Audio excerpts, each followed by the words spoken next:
Hi, everyone. So last week you were working on poetry, and one of the things you learned about was tone and mood. Now, these can be a little bit tricky to think about because tone and mood are kind of similar sometimes. But I'm going to show you how we can tell the difference between tone and mood and what we need to think about when we're thinking about tone and mood to figure out what word we can use to describe them. Now, the tone of something is the attitude that the writer has toward the subject or the character, whatever they're writing about. We're going to be thinking about how the author feels about what they're writing. So sometimes we need to think about the words that the author chooses when they're writing in order to figure out the tone. Are they using really negative words? Do you think they're angry about what they're writing?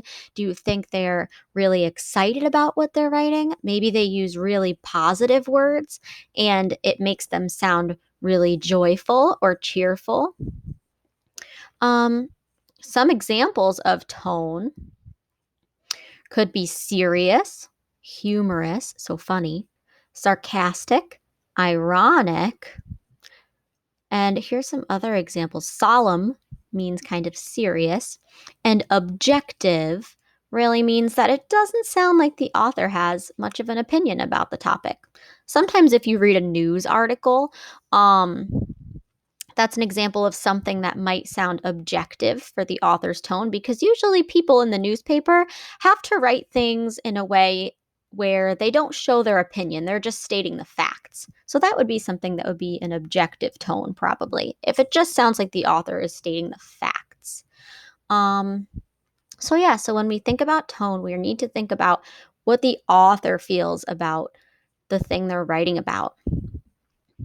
So here's some more examples of words that are tone words. So I gave you guys a little list of examples of tone in your assignment for today. So you can take a look at that too if you want some more ideas for tone. Sometimes when you're trying to figure out the tone, you just need to come up with a few words and think in your head, does that fit the tone? If I read something and I say, one word I know for tone is optimistic, which is when the author thinks very positively about something and they're hopeful. And maybe I can just think that word in my head when I'm reading, and I can think, does this sound like the author is optimistic about it? And if I say yes, then that's probably a good fit for the tone. So, on the other hand, we have mood. So, this is, how does tone lead to mood? Because they're kind of connected. After determining the attitude of the author or the speaker, you should then consider how the tone makes you feel, and that would be the mood. So, how do the author's words and how does the author's attitude make you feel while you're reading? That's what the mood is. The mood is the atmosphere that creates the emotions that you feel when you're reading. Think of it about as how the audience feels while they're reading. So that's how the tone is kind of connected to the mood, but they're really the opposite people that we're thinking about, because when you're thinking about the mood, you're thinking about the reader, yourself, or the audience. When you're thinking about tone, you're thinking about the author and how the author feels. So the mood could be sad, joyful, angry. It's however the writing is making you feel as the reader.